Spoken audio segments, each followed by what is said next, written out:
Hey guys, welcome to Isaiah's Reviews Podcast, Episode 1. And I do have a guest host, Sam Lott. Hey, what's up?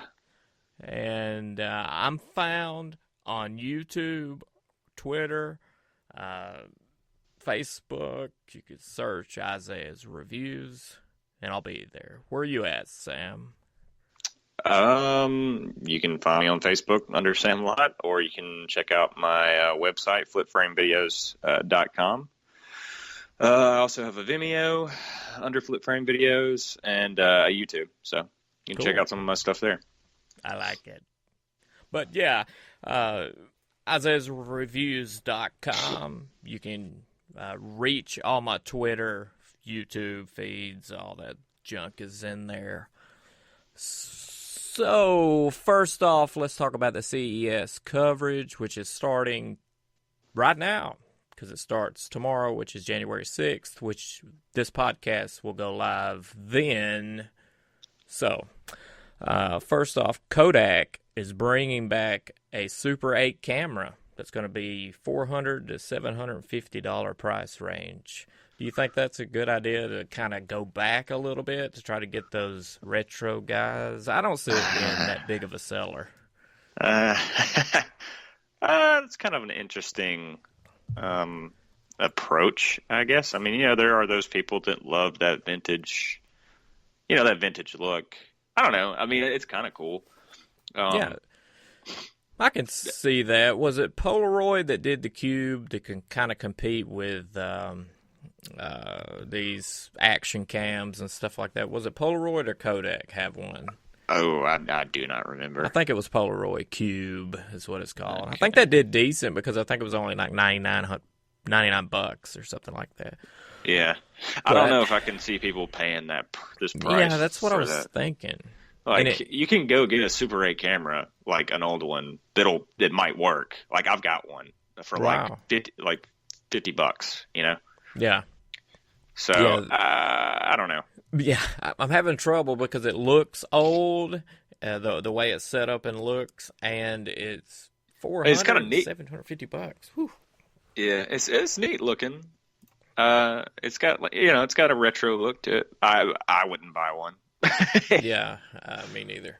I mean, but if you're like one of those purist kind of people, like if you're say you're like an indie filmmaker and you want to make this grungy, intense movie, and you want to actually shoot stuff on Super 8 instead of shooting something digital and then mucking it up in post and trying to make it look like it, you could be that guy, I guess. I don't know.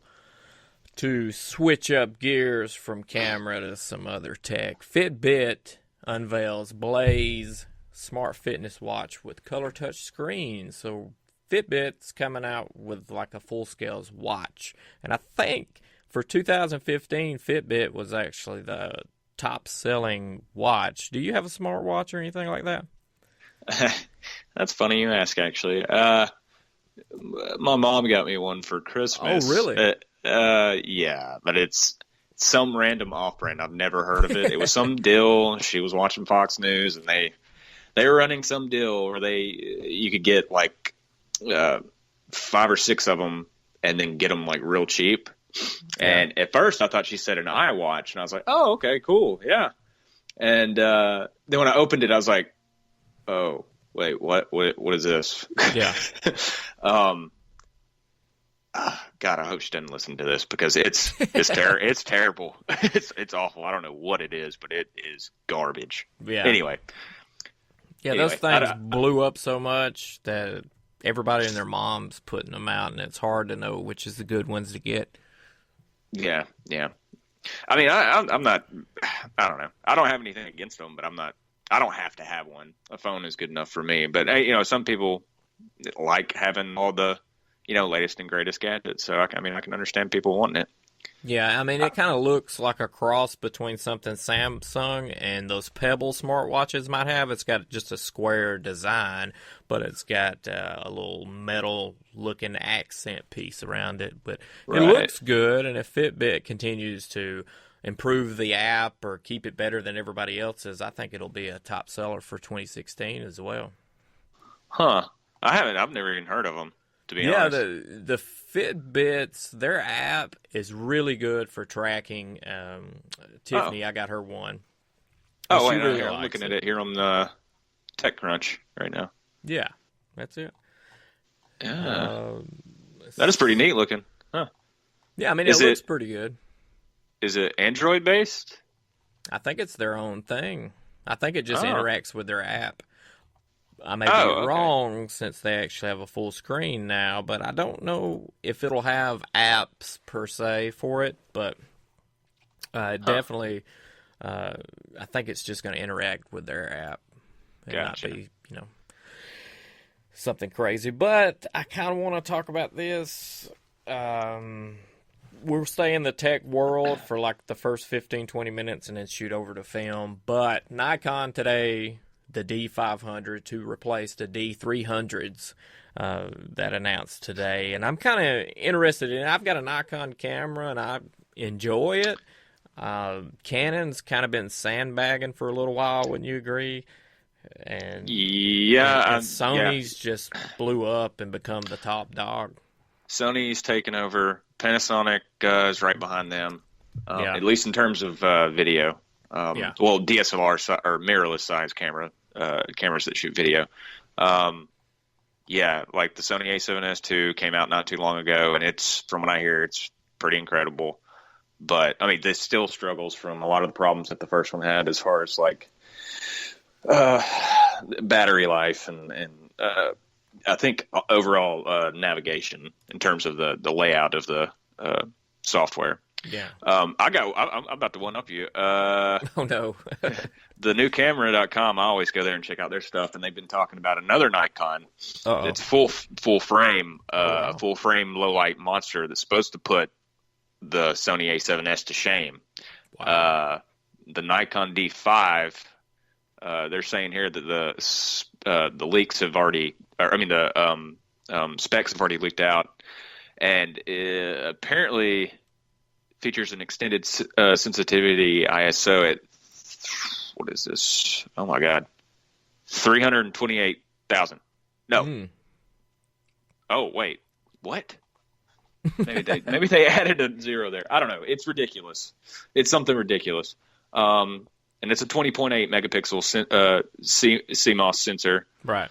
It's got all the same specs, I think, that the D500 has, but it's supposed to be better. Now, price wise, it's probably going to be a lot more expensive. Yeah.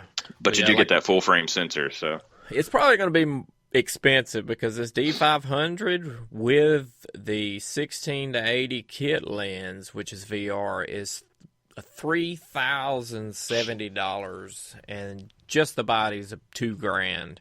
So yeah, if they're going to do a full frame, it's probably going to be up there. oh yeah, and it's got 4K video. 150. This is the specs that the new camera.com is saying. This may not be exact, but this is according to this was released today, and usually they're pretty accurate. 153 autofocus points, 14-bit lossless compression RAW. Wow. For still images, probably not video. Obviously not video. If it was for video, that would be amazing.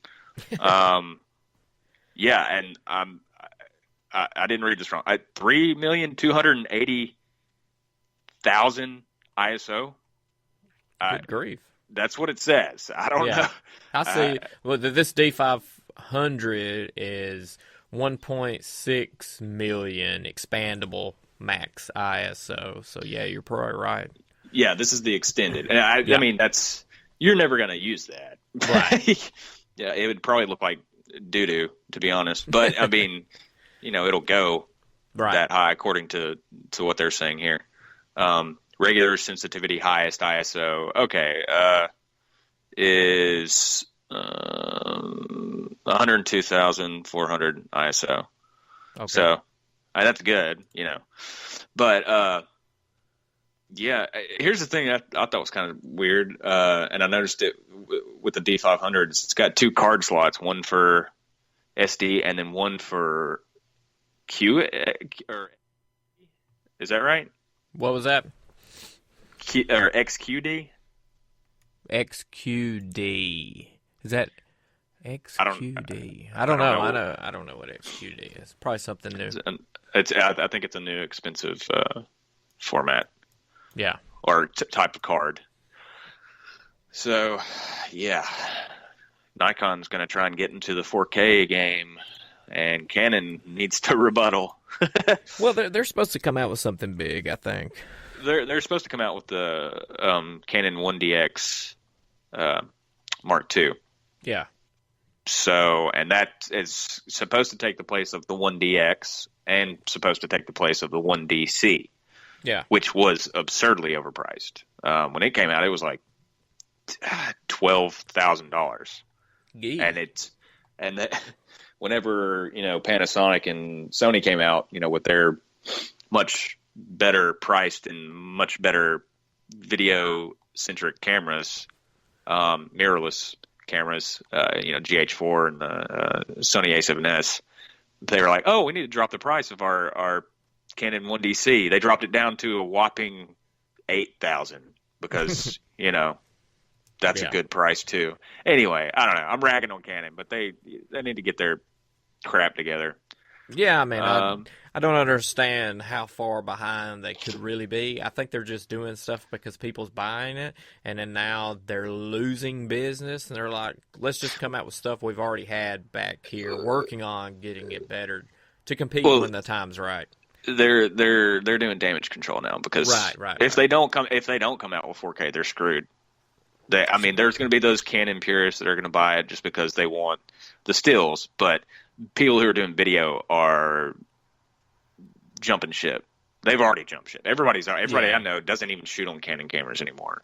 Wow. They're just, because every camera they come out with it doesn't ever implement good video features anymore. And it's strange because they were the ones that started this whole thing back in like 2008 or 2007, whenever they came out with the 5D Mark II. Yeah, that was one of the first cameras, DSLR size cameras that added video feature, and it was not like a main feature. It was just kind of like a bonus, like, oh, here, this is for photographers and journalists that are out in the field shooting stills. They may need to get a sound bite from somebody, like a SOT or something. So they just threw that in there just to have, and then it blew up after that. And Canon was like top of the line for a long time. But here in the past couple of years, they just haven't been doing anything to show that they have any interest in the videographer side of the smaller cameras. It seems like, though, they knocked it out with the 70D, right? Everybody loved the way it autofocused in and out. Nobody could compare to what they're doing at the time with that. And the autofocus was like how smooth it went in and out, transitioning and stuff. That's the thing about them is like, they have all these really great features, but they've never. The video quality was still the same overall. Like, it was still the same mushy, soft footage that once you pulled into people who do a lot of video editing and color grading and stuff. If you pull in Canon footage, you don't have much room to really color grade it. Now you had Magic Lantern. They came out with what was it? Magic Lantern, whatever. I can't remember what it's called. Anyway, the software, the third party software you can install in it, and they implemented like all different kinds of things that would help boost the quality of the video, but not to the point of where we are, where we're at now. They did add RAW, which here's the thing is like, it's awesome, but it came with a lot of quirks from what I've read. I've never used it. I thought about it when I had my 5D Mark III. Yeah. But it could damage your camera. I mean, I don't think I've ever heard of it happening, but it could. And it's not something that you'd want to, like, if you were planning a big shoot, it's not very reliable. So, right. I don't know. I'm rambling. I'll shut up. No, that's cool. But switch gears from cameras because I want to let CES go a little bit more next week. I think the show will be great because it would be totally going over the good stuff from CES. Yeah. And Intel acquires German drone startup Ascending Technologies. So Intel's about to get into the drone field, and you have a drone. Have you registered it yet? What? Well, it's free unless it's commercial, and they said to hold off until like I think it was March or April or somewhere in there when they finalize more stuff for commercial people. But right now, you can register for free until like the end of the month, and then it's $5. Oh, I thought it was already $5. Okay. I read something where they were doing it for free to get people to do it, and then you also have to plaster your number on the side of the drone. So it's going to be like a boat. Like when you buy a boat and you register your boat, you got to put this big number on the side. And they're doing this so that if you crash your drone, it causes a wreck, kills somebody, they've got your number on the side of the drone and they know exactly to go after. Oh, so, that sounds awesome. I mean, it sucks, but people are stupid is the reason why we're having to do this anyway. I agreed. Yeah. And the stupid people, they'll know who to go to, I guess. Yeah. I mean, here's the thing. I'm not planning on doing any kind of crazy stuff, and I try to stay away from people. I haven't really even – I can't use it, you know. Right. Right now, I can't do – I bought it to make money with it. I was going to try and do realtor videos and you know, maybe some extra footage for weddings and stuff, but I can't use it now because I have to – if I want to use it, I'm going to have to pay $5,000 to get a pilot's license or however much it costs. Jeez. 20 hours of flight time, and then a 333 FAA exemption. No thanks. Yeah. That's like 5 times the cost of what I paid for the drone. It's Right. kind of absurd. Like, I don't know. I don't understand why you need to have a pilot's license. I think that's a little ridiculous because that thing is not like flying a plane whatsoever. It's Right. It's like playing a video game. I mean, it's up, down, left, right. I mean, when you can get good with it, you can do some crazy stuff. But like, I don't plan on doing that. I just plan on getting a couple of establishing shots with it, and then, you know, putting it down and setting up my other gear. You know what I'm saying? Like, I'm not using it. You want to get B-roll? Is that what they call B-roll footage with the drone? Well, just establishing shots, just nice Right. wide establishing shots to show where, you know, depending on what it is, to show the scenery, you know? Right. But Which is I'm not important. Yeah. And I mean, I'm not going to go like crazy with it. Like, I barely go. I mean, I've taken it up pretty high before, but I was out way away, you know, out in the sticks. Right. But using it for the things that I need it for, I wouldn't go higher than like 20 or 30 feet, really. Maybe 50 tops. But like, I'm not going to do some crazy stuff with it. Like, Right. I just need to get some jib-esque shots with it. I got you. And you can do that 12 feet, 10 feet.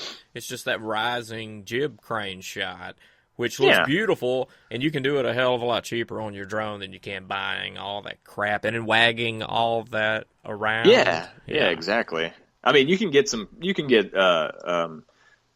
mini jibs nowadays, pretty cheap, but or you can do it with a drone in 2 seconds and not have to worry about, you know what I'm saying. Anyway. Yeah. Well, anyway, it's a little frustrating. But. Yes. Switching gears to movie news. Quentin Tarantino wants to make either a 1930s gangster movie or a really, really scary horror film. What would you rather see him do? I'm on the fence about both because we need a good 30s gangster movie like his style, but then a really, really scary movie would be good too because I like horror movies, so it's confusing to answer that question. But 35 minutes ago, posted on Screen Crush, Quentin Tarantino wants to make a 30s or a super scary movie. What do you think? I say do both. I know, man, but it takes like what? For him, I think it takes like 3-4 years to do something. Michael Bay, which I went today to see Star Wars for the third time, and the trailer they had before it, which I haven't seen before, is that new the Benghazi movie. Yeah. And how quick did he throw that together, I wonder? Because there's new information this year, or this past year. So I don't is it even going to know. be stupid? Because Yes. all it's the gonna new be info stupid. just come out last year? It's going to be real stupid. It's Michael Bay. Come Yeah. on. Has he made a Lens good flare. movie? Has he Probably not. ever made a good movie? Like a I movie don't that was really, really think so. Did we enjoy that Pearl Harbor movie? Did we really enjoy that? I don't think so. We really, really enjoy that. The last scene was cool, I guess. The rest Yeah. of it was, I don't know what that was. I can't get that hour and a half back. Well, anyway. Here's what I was going to say. Yeah. Sorry to cut you No, off. go ahead. No, go ahead.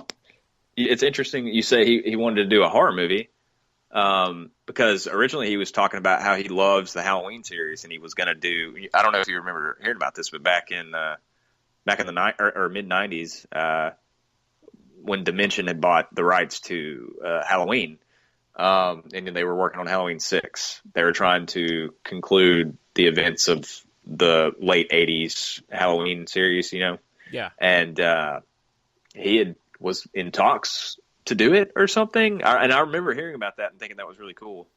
But, of course it didn't happen, and we got Halloween 6. Take it or leave it. But yeah, that's interesting that you mentioned that. I think he would make a good horror movie. I mean, I think he would too, man. Just dive in and do it. The way he does dialogue and stuff too, it wouldn't just be about gore like it is now. It would have dialogue to go with it. So that would be like, boom, a cult classic instantly. yeah. But I mean, he's proven that he can do gore really good too. I mean, Right.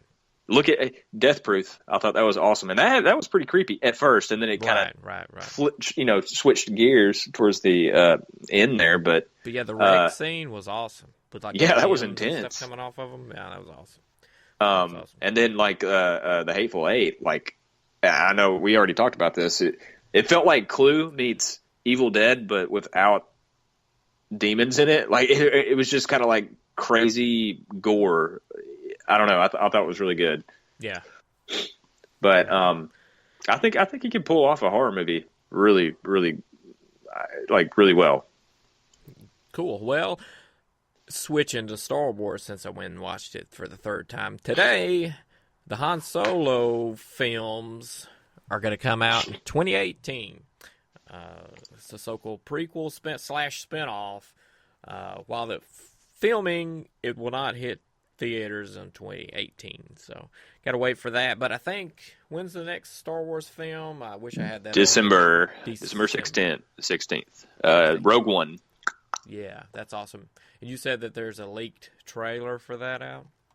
It was at, I can't remember, some kind of Comic-Con or some kind of event. And they screened, it was just like a quick teaser. But a bunch of people had, recorded it on their phones or whatever. And it's on YouTube. It looks pretty cool. I'm excited. Yeah, it's supposed to be like in between episode 3 and 4, closer to 4, because the Death Star is already created, I think. Yeah. And it's going to follow a squad of rebels who are going to be our central characters. That's all I know so far, as far as like, who the characters are going to be. I take that back. I know Vader's going to be in it, but other than that, there's not going to be any Jedis. It's going to be more of a gritty war style film. That's how the producers and the director has described it. And the director is the guy that directed Monsters. And have you seen that? Yeah. Okay, and the latest Godzilla movie, which I didn't really care for that much, but I liked Monsters. I thought that was a really good movie. It was pretty cool. So it was like a low budget, wasn't it? Was it? Yeah. It was like a low budget indie film. Because the end of it, that's when the reveal kind of happened, right? Yeah. I don't know. I'm interested to see what they do with it. I mean, it could be really good. I don't think Disney's gonna allow it to be crap, but We'll see. I don't know. Yep. Well, Netflix plans to double its original content by 2016. I don't know if you've been on Netflix lately, but they have a huge amount of original content that they're already boosting through 2015. So to double it is almost creating its own network, because Masters of None, I've really started watching that right now, and it's got the Indian guy in it. Have you watched Masters of None on Netflix? No, I have It's not. freaking hilarious, and I'm overly impressed with Oh, Netflix's it's got original a series. Z's. Yes, that guy. I I have couldn't seen think of that. his I've name. seen that. Yeah, I think it's funny as hell, and you can really relate to all the characters in it. It's what I like. But they're going to be working on a new Voltron, and Guillermo del Toro's Troll Hunters is supposed to hit Netflix original series. So Troll Hunter. Is that Hunters. Does that have any connection to the movie? I don't know, but I really liked the movie. Did you like the movie? That we're talking about the one where it's like these kids come across this guy who's hunting Yeah. trolls in the woods somewhere. Yeah, I thought the movie was pretty cool. I don't know if this is something different because it adds an S to the end of it, Troll Hunters. But Well, it's like aliens, man. No, I don't. maybe so. All it says is a quote: "Will unleash a new fantastical world wrapped around two best friends who make a startling discovery beneath their hometown." So apparently, it's going to start.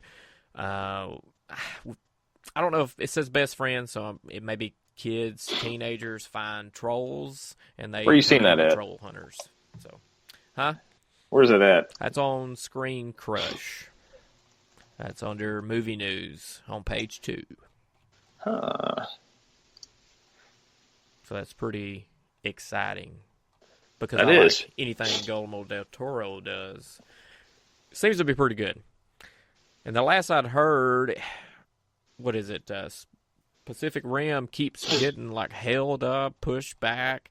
I wish I had The some. sequel? Yeah, I don't understand. He's trying to create a dynasty, like a Star Wars type following, and he's trying Right. to work on comic books, cartoons, get this ecosystem created for it, and then push out with a new movie to make billions. And he's sandbagging on the film almost to do all this stuff before the film. I wonder if that's true. That's what I feel, but I don't know Well, if it's true. If he's trying to build that big of a universe, he's got a ways to go. Yeah, he's got a ways, but man, kids love it. Like every kid I know back Pacific Rim when that movie came out just was all about Pacific Rim. I have still yet to see it.